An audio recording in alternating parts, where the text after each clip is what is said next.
Once again, thanks for judging. And one of the biggest jobs of the judge, in addition to completing the evaluation form and providing feedback, is selecting which projects are going to advance from the coastal region and compete at the state level.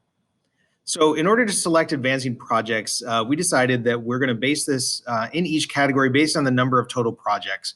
So if there are between 1 and 9 total projects in the category, then the judges will be able to select up to 2 projects to advance.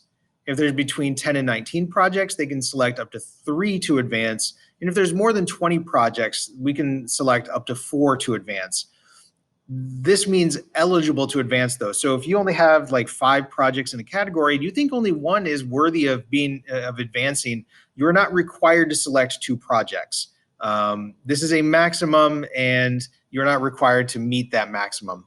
In my experience, you're going to have a pretty easy time finding some projects that will advance, but it's your call and I can't override that. If you're in a category with a single flight, if there's less than say 12 projects, I'm just going to clump them into one category. You'll have 7 days or so to review the projects, evaluate them, and give me that information. What I'm going to ask you to do is select the number of projects to advance after you deliberate with your co-judge or co-judges. So I'm going to try to get you into teams of either 2 or 3, preferably 3. Remember that the evaluation form is not a score sheet. So the evaluation form is intended to be your notes so that when you talk to your co-judges, you'll be able to make your decision through deliberation and consensus. Make sure that you've made substantive comments on each of the project forms. Submit the forms to me along with your advancing projects. We don't rank them at this level, 1, 2, 3, 4. We just say these are our advancing projects, and then you're done. Thank you for your service. It gets a little more complicated if you're in a group with multiple flights.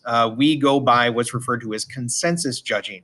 So let's say, for example, we have 40 projects in the group exhibits, in the junior group exhibit category, and I break them into 3 different flights.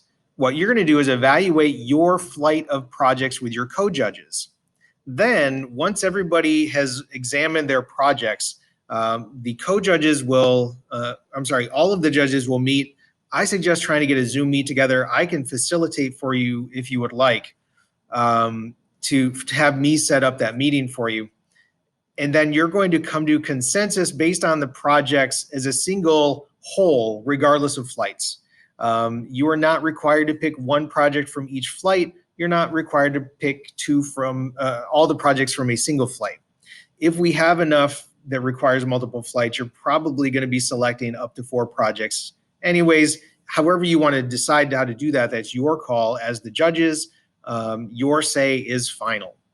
What I would like to do is compare your evaluation forms, discuss and come to an agreement as to which projects you think should advance.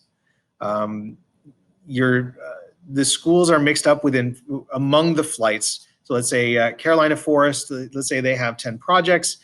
Their projects will not be all in a single flight. They're going to be mixed up among the flights. Also, they're mixed up within the flights. I try not to have projects back to back from the same schools. So I try to make it as easy on you not to get to not select all projects from a single school based just on where they are in the flight. Make sure you make substantive comments. Have one of the judges from the group for the whole category send me the information on who you think should advance. And again, thank you for your service. This is a hard job. I appreciate all your help on that. I'm going to have a separate video for marking the evaluation form.